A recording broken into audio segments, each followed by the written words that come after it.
Bonjour à toutes et à tous, bienvenue sur ce rendez-vous des mercredis de l'orientation en région Sud, hashtag métier. Donc cette semaine, nous allons parler des métiers de la mer. Alors, petit point d'organisation. En bas à droite de votre écran, vous avez un onglet questions et chat sur lesquels vous n'hésitez surtout pas à nous poser toutes les questions qui vous paraissent pertinentes et au fil de ce webinaire, nous répondrons à l'ensemble de vos questions. Ces mercredis de l'orientation sont organisés par la région Sud, la région académique et le CARIFOREF et a pour objectif de faire un focus sur un secteur en tension ou un secteur d'avenir sur le territoire. Donc la région Sud est la première région maritime de France avec plus de 12 400 emplois liés à la mer ou au littoral et à un secteur de la construction navale qui est en pleine croissance.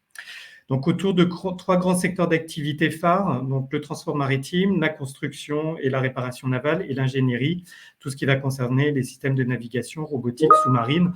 On voit vraiment que tout ce qui concerne et qui se rapproche de près ou de loin à la mer est un secteur très porteur sur le territoire. Donc, pour en parler plus en détail, j'ai le plaisir d'accueillir aujourd'hui Laura Gervais, qui est chargée d'accueil et d'orientation professionnelle à la Touline. Cédric Le Breton, chargé de mission à la Touline. Bonjour.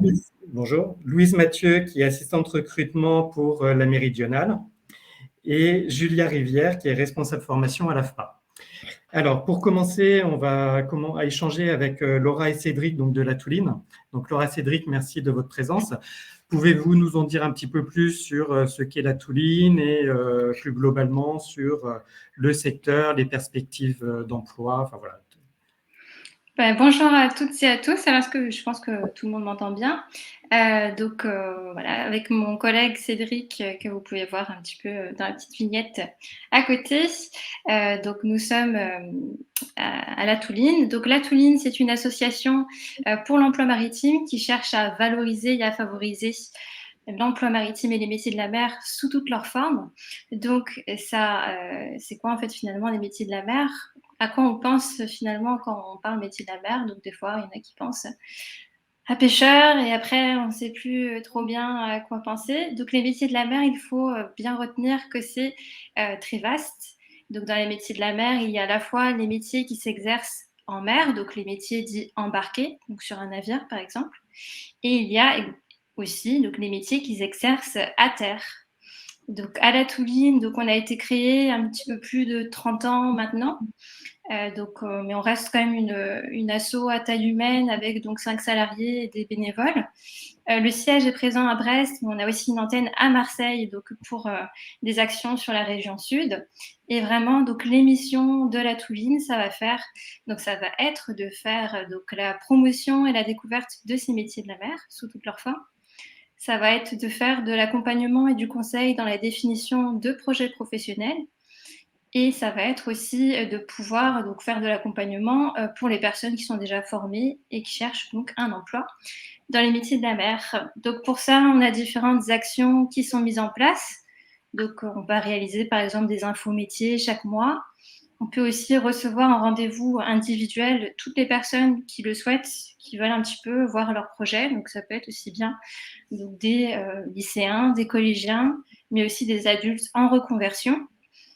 Et donc, on va aussi pouvoir participer à différents salons, forums. Donc, par exemple, les nauticales qui vont se tenir là bientôt en mars. Donc, on vous invite à y participer. Et donc, voilà, si jamais vous voulez prendre rendez-vous avec nous pour un petit peu voir toute la diversité des métiers de la mer ou étudier votre projet pro, il ne faudra pas hésiter à nous contacter. Très bien. Alors, donc on peut voir un petit peu, peut-être quelques petites aperçus de la diversité des métiers de la mer, si ça vous va. Donc, je vous propose, je peux essayer de vous partager donc, sur l'écran un petit aperçu de notre kit métier. Ça me permettra d'avoir un petit support pour vous parler rapidement un petit peu voilà, de tous ces métiers de la mer. Ensuite, on parlera peut-être un petit peu des besoins ou en tout cas des futurs métiers qui seront en plein développement pour les années à venir. Et un petit peu aussi, pourquoi pas, parler des perspectives d'emploi. Alors, je vais essayer de partager.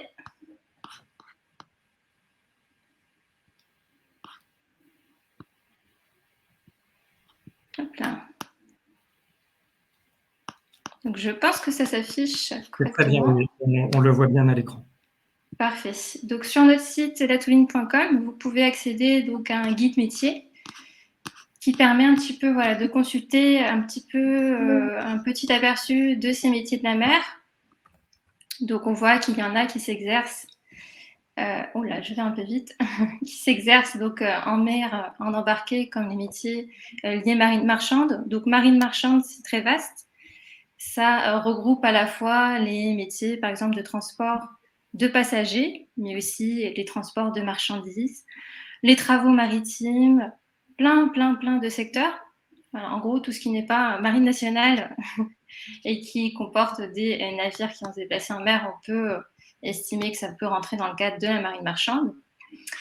Donc, vous allez retrouver aussi des métiers qui s'exercent à terre, donc tout ce qui tourne autour de l'administration maritime, les affaires maritimes, les douanes. Donc, dans les douanes, vous avez des métiers qui s'exercent vraiment sur le terrain, comme les douanes maritimes, mais aussi les métiers plus administratifs. Ça peut être intéressant après de les découvrir. Donc, pour la Marine nationale, ou après, on redirige bien sûr vers le CIRFA. Vous avez tout ce qui est lié au transport, à la logistique, l'industrie et la maintenance navale, mais là, je laisserai Julia de l'AFPA en dire un petit peu plus. Vous avez donc tout ce qui est lié au portuaire, aussi bien les ports de commerce que les ports de plaisance. Tout ce qui tourne autour de la plaisance et du nautisme, la pêche et les cultures maritimes, la nouvelle filière algues, la transformation des produits de la mer et les nouvelles filières vertes comme les métiers de l'environnement, les énergies marines renouvelables, donc notamment l'éolien en mer, dont on reparlera peut-être un petit peu plus tard, qui est en plein essor, la recherche et enfin la plongée. Donc, je prends un petit exemple au niveau de la plongée. Donc, vous allez pouvoir ensuite accéder à différentes fiches avec soit donc, des fiches métiers ou des descriptifs qui permettent d'en savoir un petit peu plus sur ces métiers, sur les conditions d'accès, sur un peu l'environnement de travail et les formations nécessaires pour y accéder. Donc, ça, des petites ressources, des vidéos, d'autres fiches, d'autres liens pour pouvoir un petit peu faire le tour d'un peu tout ça. Voilà, donc je vous invite à le consulter si vous voulez en savoir plus et découvrir de nouveaux métiers. Et éventuellement, après, pourquoi pas nous contacter pour rendez-vous. Très bien, merci beaucoup Laura. Donc, je me suis permis de mettre dans le fil des questions donc, le lien URL, donc www.latouline.com. Donc, vous nous avez parlé des métiers que vous représentez. Peut-être avez-vous quelques perspectives dans les années à venir? Quels vont être un peu les métiers à plus forte demande, les métiers dits en tension? Alors là, actuellement, et je pense que ça sera aussi le cas pour plus tard, parce que c'est vraiment une demande très forte, il y a beaucoup de besoins de mécaniciens en embarqué. C'est vraiment, il y a une pénurie, il y a plus d'offres que de personnes formées pour pouvoir y répondre, ou alors les personnes sont déjà en emploi. Et aussi au niveau de la filière, donc toujours en embarqué, électrotechnique ou électrique, où là aussi il y a beaucoup de mal pour pouvoir recruter. Donc que ça soit aussi bien au niveau matelot que officier électrotechnicien. Donc c'est ceux qui s'occupent aussi bien donc de donc l'électrotechnique à bord, les réseaux informatiques ou aussi la gestion électrique, si je ne me trompe pas. Donc ça, s'il y a beaucoup de demandes, ça peut être intéressant de pouvoir s'intéresser. C'est des filières qui sont assez peu connues, surtout l'électrotechnique, encore plus que machine. C'est vrai que quand on pense à embarquer, on pense avant tout au pont, parce que on a parfois peut-être un petit peu besoin de prendre le large, on imagine tout de suite, voilà, métier de matelot et capitaine, mais il y a aussi ces métiers donc à la machine ou au niveau électrique, électrotechnique qui existent et qui sont vraiment porteurs en termes d'employabilité. Il y a aussi les nouveaux métiers, enfin, ou en tout cas les métiers qui sont déjà actuellement en essor et qui devraient continuer dans le futur. Ça va être tout ce qui tourne autour de l'éolien offshore. Donc aussi bien du côté ingénieur, mais aussi du côté plus technique au niveau de technicien de maintenance, etc. Parce que ça va être, donc c'est des parcs éoliens qui sont soit déjà prêts à être lancés, ou soit qui sont en projet de construction ou en construction. Donc, il y a des projets en région sud, mais après, pour le moment, c'est majoritairement dans la côte atlantique. Mais il y a pas mal de possibilités d'emploi sur ce terrain. Et après, pour l'embarquer, on peut aussi imaginer tout ce qui tourne autour du transport de marchandises à la voile, qui commence à se développer pas mal et qui, je pense que ça sera à l'avenir un beau terrain à explorer. Donc, Sur les nouvelles énergies, justement, moins polluantes, plus respectueuses de la planète. oui, tout à fait. Mais d'ailleurs, tout le monde s'y met parce que c'est quand même nécessaire. Donc, je pense notamment, par exemple, pourquoi pas à la méridionale qui, je crois, a des projets, ou si ce n'est pas déjà le cas, soit de branchement électrique à quai pour Alors, éviter les pollutions ou on GNL. a notre navire amiral, donc le plus gros de nos navires, qui est déjà équipé en fait de la prise Sénac. C'est une grosse prise en fait avec sur laquelle on se branche quand on est à quai, en tout cas sur Marseille, pour éviter toutes les émissions polluantes. Et là, on est en train d'équiper également notre deuxième navire qui va en Corse de cette prise-là, de ce filtre à particules aussi, quoi. Très bien. Justement, Louise, merci beaucoup pour votre intervention. Donc, et merci à Laura pour toutes ces explications. Donc, on a parlé justement des métiers embarqués. Donc, Louise, vous êtes donc chargée de recrutement à la Méridionale. Oui. Vous pouvez peut-être nous présenter ce qu'est la Méridionale et les métiers, les attentes que vous pouvez avoir au sein de vos effectifs. Alors voilà, la Méridionale est une compagnie maritime française et marseillaise. On a 4 navires, dont on a 2 navires qui effectuent la liaison entre Marseille et la Corse et 2 navires entre Marseille et le Maroc sur le port de Tanger depuis à peu près 1 an et demi. On est sur du transport de passagers à la base c'est du transport de marchandises et on a rajouté des passagers. Du coup, maintenant, on fait les deux. On est sur un transport de passagers pour notre plus gros navire, on est sur du 800 passagers, le plus petit 270. Et on recrute, en tout cas sur les métiers de la mer, du personnel au pont, donc des matelots, à la machine, donc des ouvriers, mécaniciens, des nettoyeurs et des électriciens également. Et aussi au niveau des commandes, on est en recherche sans arrêt d'officiers. Donc voilà. Très bien.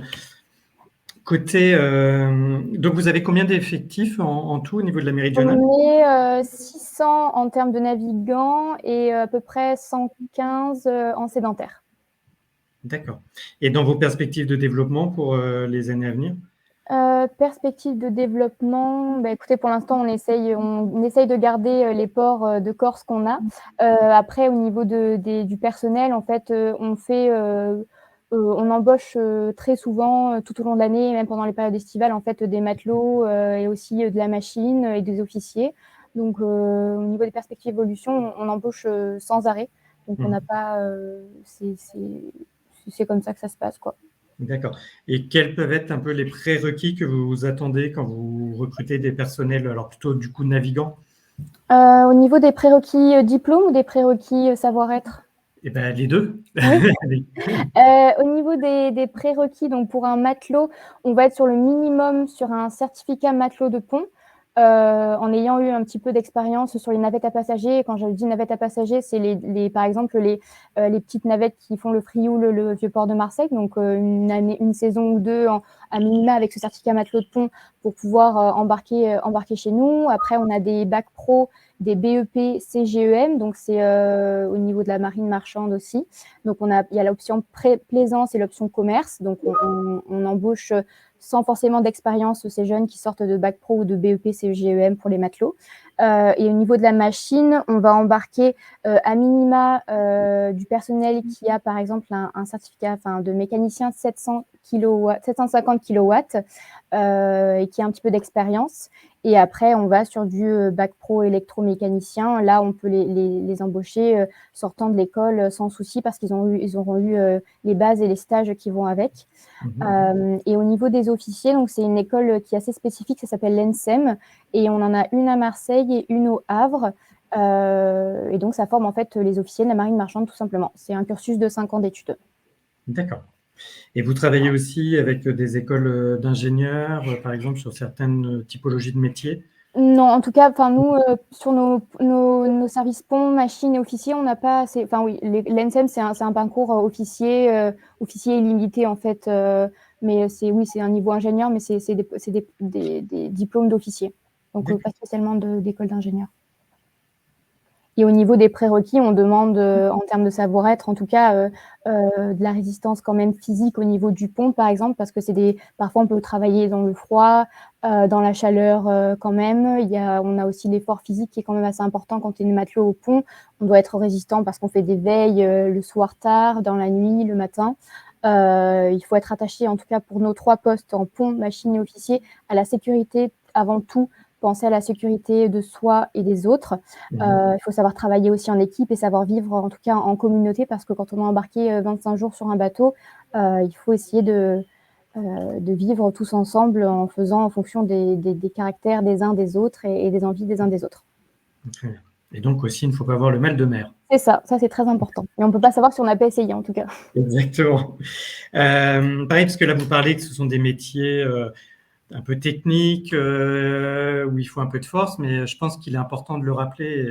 Et Laura et Cédric, au niveau de la Touline, ont peut-être aussi des actions plutôt spécifiques à ce sujet, mais que ce sont des métiers ouverts à toutes et à tous. Ah oui, tout à fait. On travaille beaucoup sur la mixité. Alors, tout à fait. Quand je dis être résistant, je ne parle pas spécialement d'une force physique. Je pense plutôt aux conditions de travail quand on fait des veilles entre 2h et 6h du matin et qu'il faut faire des veilles sur le pont. Voilà, il faut être un petit peu quand même un petit peu résistant. Mais après, au niveau des femmes, de la mixité femmes-hommes, oui, forcément, on est ouvert à cette mixité-là et c'est ce qu'on veut d'ailleurs parce qu'on n'a pas assez de femmes qui sont en matelot, en machine, en tout cas pour le moment.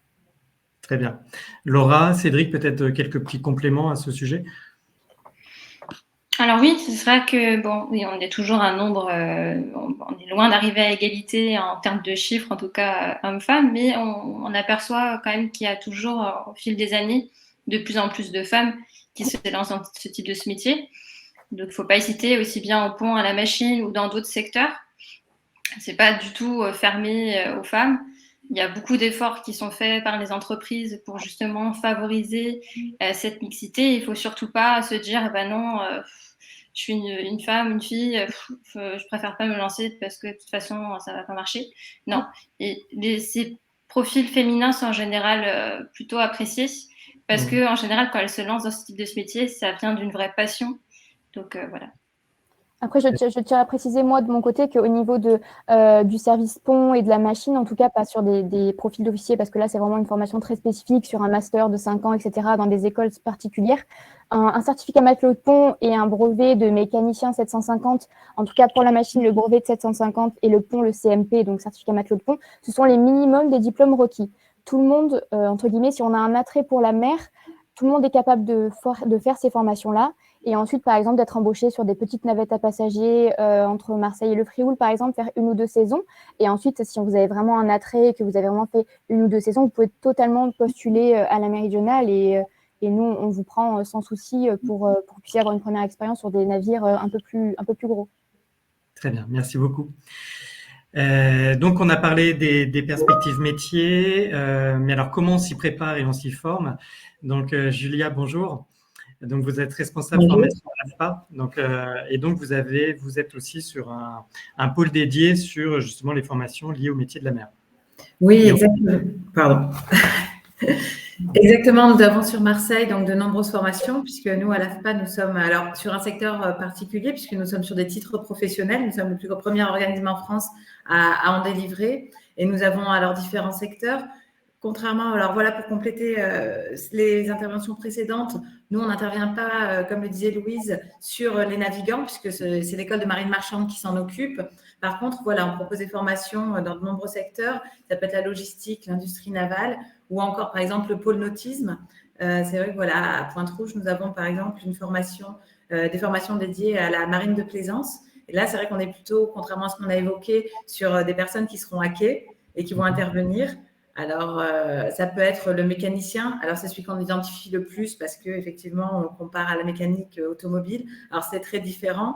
Ils interviennent donc sur la réparation de bateaux. Mais on va aussi avoir sur le centre des formations pour tout ce qui va autour du moteur. Donc, sur les agents de maintenance. Et c'est vrai que c'est des métiers variés parce que ça va toucher à la fois sur de l'accastillage, on va être sur du bois et aussi sur du composite. Donc, c'est vrai que voilà, ça demande beaucoup de compétences qui ne sont pas forcément connues et c'est des métiers assez techniques. Très bien. Et donc, Laura parlait tout à l'heure des évolutions des métiers, entre autres vers l'éolien, sur le développement durable. Est-ce que justement vous adaptez aussi vos formations sur ces futures attentes du secteur? Oui, bien sûr, effectivement. Donc voilà, aujourd'hui, nous, on a des formations, des incubateurs pour les formations justement sur ces énergies renouvelables qui émergent. Alors à la fois, on va venir sur les techniciens parce que tous les éoliens, tout se développe. Mais c'est vrai que par exemple, typiquement aujourd'hui, même le composite à un autre niveau, les bateaux pour être plus légers et consommer moins, aujourd'hui, on a de plus en plus de construire en composite pour avoir moins de métal et que ce soit moins lourd. Donc on a une très forte demande et effectivement, en fait, voilà, c'est une formation vraiment à part parce qu'on ne peut pas venir d'un secteur et venir par hasard faire du composite. C'est ce qu'on disait, hein, la sécurité, c'est très important, les compétences, et ça demande aussi voilà, des compétences transversales, puisque ça demande de la rigueur, de la minutie. Donc voilà, ça intègre beaucoup de choses. Et au niveau, puisque là, l'objectif, c'est que vous êtes sur de la formation, mais vraiment apprenante, hein. Donc, vous avez des partenariats aussi avec les entreprises, avec les acteurs économiques. Est-ce que vos formations se déroulent aussi beaucoup en apprentissage, alternance? Comment vous travaillez avec les acteurs du secteur? Alors aujourd'hui, c'est vrai qu'on travaille déjà en amont avec eux pour la validation dans la construction des titres, pour être dans le contenu au plus proche. Et c'est vrai que voilà, alors nous, on est aujourd'hui sur de la formation continue, mais avec des périodes en entreprise. C'est vrai que voilà, il y a des périodes de stage qui se font pour pouvoir intégrer, pour valider les projets professionnels, mais aussi un premier pas dans l'entreprise, puisque l'objectif, c'est quand même aussi derrière d'avoir des offres d'emploi, hein. C'est une façon de tester aussi les personnes qui sont en formation. Et puis voilà, de valider aussi le secteur, l'expérience, si ça convient. On travaille voilà, dans ce cadre-là et on a une formation. Alors, c'est vrai qu'on n'est pas une formation éducation nationale. Nous, on a une pédagogie par le geste. Donc, c'est vrai que c'est des formations avec beaucoup de mise en pratique. Dans les ateliers, on va avoir à peu près 20% de pratique, 20% de théorie pour 80% de pratique et avec vraiment des ateliers dédiés. Et on va avoir pour les mécaniciens un bateau hors bord à disposition. Et pour nos agents de maintenance, on a un voilier à l'anneau. Donc, l'objectif, c'est aussi voilà, de faire de la navigation et de faire découvrir le secteur. Parce que même pour les non-navigants, alors le prérequis, le premier, nous, ça va être de savoir nager quand même. Voilà, ça répond à la question de Zora qui nous posait justement la question de savoir s'il était important et c'était un critère d'éligibilité de savoir nager. Donc, en effet, oui, c'est… Oui, parce qu'il faut savoir que toute personne naviguant sur, en tout cas pour les compagnies maritimes, toute personne naviguant sur un navire a un rôle sécuritaire très important. Donc, c'est vraiment primordial quand même d'avoir juste cette base-là, au moins un minimum. Très bien. Et justement, côté de la Touline et de la Méridionale, est-ce que vous travaillez avec les acteurs de la formation pour justement faire évoluer les diplômes, les niveaux d'expertise en fonction des retours que vous pouvez avoir du terrain? Alors, on ne peut pas forcément avoir de la main pour faire évoluer les diplômes, parce que ça serait peut-être encore un peu compliqué pour le moment. Mais on peut en tout cas orienter le public pour pouvoir les diriger vers ce qui les convient mieux en termes de projet. Et pas que dès le départ, des fois, un peu dans la précipitation, on peut peut-être un peu se tromper de brevet ou de diplôme ou de formation. C'est peut-être pas exactement ce à quoi on s'attendait ou ce qui pourrait exactement correspondre au projet. Donc, on est là pour pouvoir poser tout ça sur la table et essayer de voir ce qui pourrait correspondre le mieux à la personne, son projet et ses envies. Très bien. Donc, vous travaillez aussi avec différents centres de formation. Vous faites des interventions aussi dans des établissements pour informer sur les métiers de la mer? Nous, en tout cas, oui, on est en lien avec les lycées maritimes PACA Corse et aussi la CPM qui est sur Marseille, qui forme du personnel à des certificats matelots de pont, des formations méca, voilà. Très bien. Alors, on a une question pour savoir si après la troisième, il est possible de s'inscrire dans un CFA métier de la mer et quelles seraient les formations possibles. Alors, je ne sais pas, Julia, vous, côté AFPA, si… Alors, c'est vrai que voilà, nous, on est CFA, mais pas sur les métiers de la mer spécifiquement. On propose des formations en alternance. Et c'est vrai que comme on est sur de la formation continue professionnelle, on accueille les personnes à partir de 16 ans uniquement, par contre. D'accord. Ouais. Et sinon, je sais que sur la région sud, il y a, alors c'est un conglomérat d'acteurs qui se réunissent avec le rectorat, la région sud et d'autres intervenants. Donc, il y a un campus des métiers et des qualifications des métiers de la mer qui existe. Je ne sais pas si Laura, vous avez des informations, si vous travaillez avec eux, si même vous êtes impliqué au niveau du campus. Alors, il me semble que c'est celui de la Seine-sur-Mer, celui dont on parle, c'est bien ça? Oui. Oui. Oui, donc il y a un CFA métier de la mer à la Seine-sur-Mer, donc vous pouvez le retrouver sous le nom de IPFM ou CMAR PACA, je crois. Donc IPFM, dans tous les cas, vous retrouvez. Et donc, il propose plusieurs formations en lien avec les métiers de la mer, dont ceux en embarqué. Et donc, oui, des fois, on a certaines actions avec eux pour pouvoir justement faire un petit peu le point soit sur le projet de leurs élèves ou des actions en commun, oui. D'accord, très bien. Alors, n'hésitez pas à nous poser des questions dans l'onglet questions. Je ne sais pas si vous avez d'autres points qu'on n'aurait pas forcément abordés, que vous souhaiteriez mettre en avant. On a beaucoup parlé justement des métiers embarqués, sur les métiers à terre, peut-être un peu plus d'expertise à ce sujet, peut-être Cédric ou Laura. Pardon, le micro. Pour les métiers à terre, faut retenir qu'ils sont quand même assez variés. Alors après, peut-être on peut faire un petit focus. Après, vraiment, tout dépend des envies, des projets. Mais il y a de quoi faire. Par exemple, on prenait l'exemple tout à l'heure donc de la plongée. Il y en a un qui est assez méconnu, mais qui est quand même intéressant pour les manuels et ceux qui sont assez aventuriers. Donc, par exemple, le métier de scaphandrier, dont peu de monde y pense, qui sont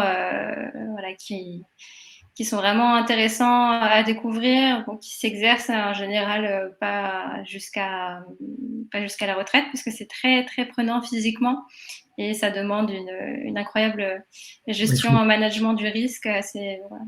Il y a une condition physique aussi. Oui, une très très bonne condition physique. D'ailleurs, les visites médicales pour pouvoir accéder à la formation et ensuite au métier sont très très poussées. Mais c'est des métiers qui sont assez passionnants et qui sont finalement peu connus. Après, d'autres métiers à terre. Qu'est-ce qu'on pourrait dire d'autre? Qui sont assez nombreux quand même. Il y a tout ce qui est aussi en lien avec le transport et la logistique, auxquels on pense finalement assez peu. Donc, notamment, par exemple, les métiers d'agents maritimes ou alors ceux qui vont gérer toute la chaîne logistique pour tout ce qui est lié au transport maritime. Donc ça aussi, c'est des métiers qui sont intéressants de pouvoir s'y pencher. Et bien sûr, après, donc, on peut aussi imaginer tout ce qui tourne autour de l'assurance maritime. Voilà. En fait, tous les métiers, vraiment presque tous, peuvent exister dans le secteur maritime. Après, voilà, toujours dans ce secteur, on peut imaginer, il y a tout ce qui est lié, bien sûr, au magasinage. Vraiment énormément de métiers à imaginer.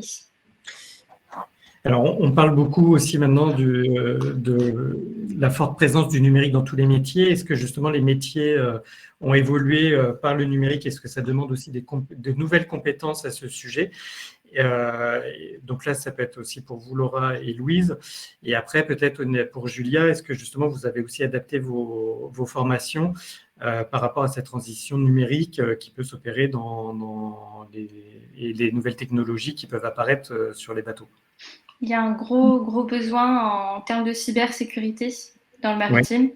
Ça va vraiment devenir, ça l'est déjà, mais ça va devenir encore plus fort après, un enjeu assez important. Voilà, pour la piraterie évolue aussi, donc elle existe toujours sous sa forme classique, mais maintenant elle prend aussi la forme donc, de piratage informatique qui peuvent vite devenir catastrophiques et très compliqués à gérer. Voilà, imaginons une entreprise de transport de marchandises, donc conteneurs, etc., qui se fait pirater son système, qui n'a plus accès à ce logiciel de gestion de conteneurs, qu'il y a des rançons et c'est très problématique. Et du coup, c'est vraiment un secteur qui doit se développer et qui va devenir très vite essentiel.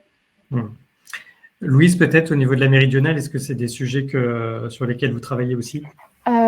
Alors, moi, je vous dirais que sur les postes, en tout cas en machine pont, ils sont très loin de tout ça. Après, au niveau des officiers, c'est les officiers qui gèrent tout le système informatique à peu près à bord, qui ont des liaisons avec un système qui est sur Marseille.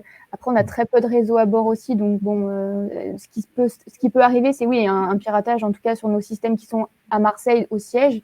Après, à bord, on a déjà très peu de réseaux quand on sort de toute la côte, donc non, pas particulièrement. Là, je pense pas qu'on soit spécialement touché. J'ai pas les éléments là pour vous donner plus de détails en tout cas. D'accord. Et au niveau, par exemple, quand on évoquait les métiers de mécanicien, tout ce qui est machinerie et autres, est-ce qu'il y a de plus en plus de technicité dans leur utilisation? Je pense que le métier a évolué, mais je pense qu'on a toujours besoin que ce soit des métiers manuels et non digitalisés. Donc, non. Très bien. Et vous, Julia, donc côté de l'AFPA, au niveau de votre centre de formation, est-ce que justement vous allez équiper un peu plus vos plateaux? De quelle manière vous intégrez Alors, effectivement, on voit des modifications. Alors, sur la marine de plaisance, ça va être notamment au niveau des équipements de bord, puisque tout ce qui est GPS, voilà, équipement ou même domotique pour le confort évolue. C'est surtout à ce niveau-là, des valises de diagnostic. Ça va être ce genre d'outils. Parce que c'est vrai que sur de la mécanique, voilà, comme disait Louise, aujourd'hui, on reste quand même sur du classique. Un moteur fonctionne aujourd'hui de la même manière qu'avant. Surtout que voilà, on n'est pas encore à passer sur d'électrique. C'est pas d'actualité aujourd'hui, en tout cas sur du grand public. Et on va peut-être évoluer aussi, par contre, ça peut être dans les méthodes pédagogiques où on va insérer de la technologie, nous. Par exemple, chez les soudeurs ou en chaudronnerie, qui est quelque chose de traditionnel, on peut amener des simulateurs et c'est là qu'on va peut-être apporter une plus-value un peu numérique et même un peu plus d'attractivité pour voilà, des personnes qui ne viendraient pas forcément sur du manuel classique. Mais c'est vrai que sur des métiers à terre aujourd'hui qui ne sont pas tertiaires, on est quand même encore sur quelque chose d'assez classique. Très bien, merci beaucoup. Donc, on a aussi une question d'une étudiante qui est en terminale générale et qui aimerait devenir officier. Elle souhaiterait obtenir un stage au bord d'un navire afin de confirmer son projet d'orientation. Alors, est-ce que c'est possible à la méridionale ou sinon au niveau des stages, nous, c'est très réglementé. En fait, on est obligé on ne peut accueillir, en tout cas en stage hors élèves qui sont en bac pro, BEP, des personnes, en fait, des candidats qui sont uniquement majeurs pour des raisons de sécurité et de temps de travail, parce que nos matelots, tout le personnel à bord travaille 65 heures semaine du lundi au dimanche. Donc, on est obligé d'adapter. On a des traversées quand même, du coup, en tout cas sur la Corse, on est sur une nuit de traversée, donc ça fait déjà beaucoup de temps de travail. La demande est possible auprès du service recrutement. Après, c'est très compliqué d'organiser ça avec le personnel qui est à bord parce qu'ils sont quand même un peu déconnectés, entre guillemets, de ce qui se passe à terre. Donc, ils sont vraiment dans leur bulle quand ils sont à bord et c'est compliqué pour eux de recevoir du personnel pour un stage d'observation, en fait. D'accord. Et est-ce que, par exemple, vous pouvez peut-être mettre en place un système d'échange sur des collaborateurs qui pourraient parler de leur métier? Est-ce que vous avez fait des interventions aussi dans des établissements? Alors, on fait des interventions, en tout cas dans les lycées hôteliers et maritimes. Après, c'est vrai qu'on n'a pas encore élargi le cercle. On reprend en fait du début la com au niveau des écoles pour se faire connaître davantage sur Marseille. On n'a pas poussé le lien avec les écoles dites classiques sur des cursus basiques. C'est vrai que c'est une éventualité, il faudrait qu'on le fasse, qu'on essaye d'y penser pour pouvoir faire connaître les méridionales. C'est vrai que vous me donnez une petite idée. Très bien. D'ailleurs, il me semble qu'à ce sujet, donc pour vous, Sandrine Coloma, ça peut être intéressant de vous y rendre, qu'il y a un forum la semaine prochaine à Marseille, justement dédié au métier de la mer. Peut-être Julia, avez-vous quelques informations à nous communiquer? Alors, effectivement, il y aura un forum. Alors, c'est sur les mondes méditerranéens. Donc, c'est un peu sur l'actualité, la formation pour toute la jeunesse sur le pourtour du bassin méditerranéen. Et donc, forcément, il y aura un focus sur l'activité maritime puisque c'est quand même au cœur des enjeux. Qui organise ça, du coup Qui organise ce forum? C'est au Parc Chano et c'est une directive gouvernementale, en fait, à la base. D'accord. Donc voilà, vous pouvez peut-être vous rendre au Parc Chano début de semaine prochaine, je crois que c'est lundi et mardi, et vous pourrez avoir aussi pas mal d'échanges et vous pourrez peut-être confronter votre projet avec des professionnels. Laura, je vous en prie. Oui, pardon. Si je peux me permettre juste pour compléter. Donc avant, c'est vrai que c'était encore plus difficile pour les stages d'observation à bord.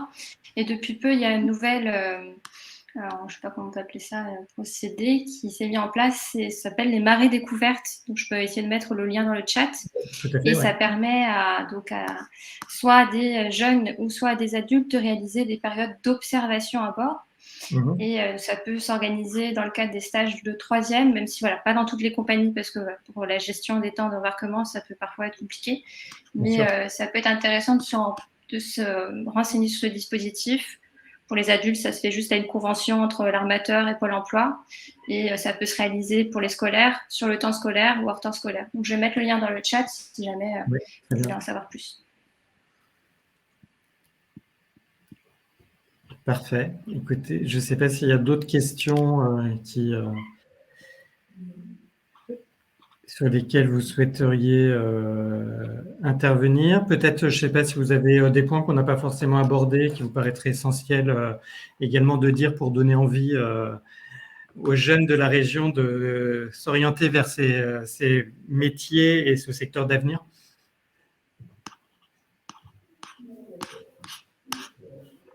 Alors moi, je reviendrai juste, comme on en a parlé tout à l'heure, sur la mixité, parce que comme je pense qu'effectivement, c'est très important.